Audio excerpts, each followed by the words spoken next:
So hi everyone, my name is Jort Maarsveen. I'm CEO and co-founder of Hippotainer. And before I talk all about my startup, let me tell you something about one of the major challenges in the world right now, namely food security. Because according to UN data, more than 2.3 billion people are food insecure at the moment. They either have no availability of food, they have no access to food, the quality of their diet is too low, or stability is a problem. Because somebody that's food secure today might not be tomorrow, due to climate change or war. So we were thinking, what if we could do this? Create a system that produces fresh food wherever you are in the world. Enter the Hippotainer. It's a complete food production system within a shipping container, 40 feet shipping container. And it enables year-round production, independent of its location, supported by our team of experts in Wageningen, so we can enable anybody to work with this kind of tool. And we can support a wide variety of crops, beyond just leafy greens. And to showcase that it's possible to work with all situations, even in extreme conditions, let me tell you about our first project in Ukraine, where we trained a group of local refugees to use our product to not only produce vegetables for their local community, but also supply their families with income. And after such a successful pilot, we are ready to go to market, and we see different applications for our system.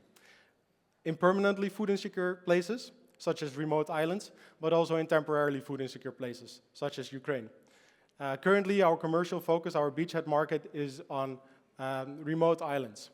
And this is the team that's making everything possible. It's a diverse group of experts with different backgrounds, and with this team, we are already achieving a lot. Namely, what's to come for us is a first demonstration unit that we will place on the Wageningen campus.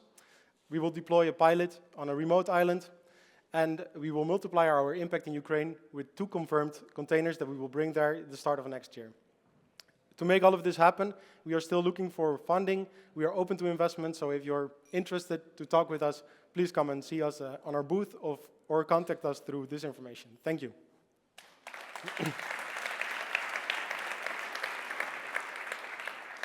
All right, so my question to the panel.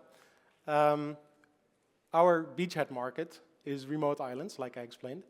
And these islands are remote and very isolated, and because of that, it makes a great business case actually for the Hippotainer. The production of vegetables over there will work really well. But at the same time, it provides us with the challenge. It's hard to reach customers over there. So we are kind of looking for creative ways to find them and reach out to them, and we were wondering if you had any ideas. All right. Well, it's very interesting what you do. I'm Steven Alexander, by the way.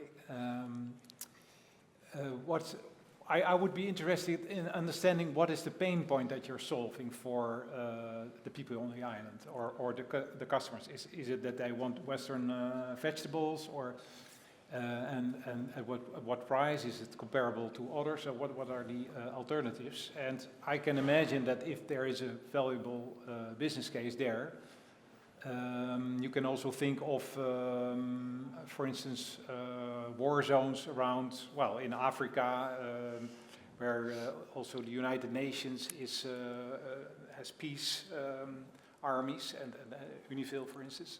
Maybe you can cooperate with them. Yeah, so to react on the first question, the pain point over there, some of these islands that we are already trying to reach are 100% import dependent. So they don't produce any food of their own. Everything has to be either flown in or come in by ship.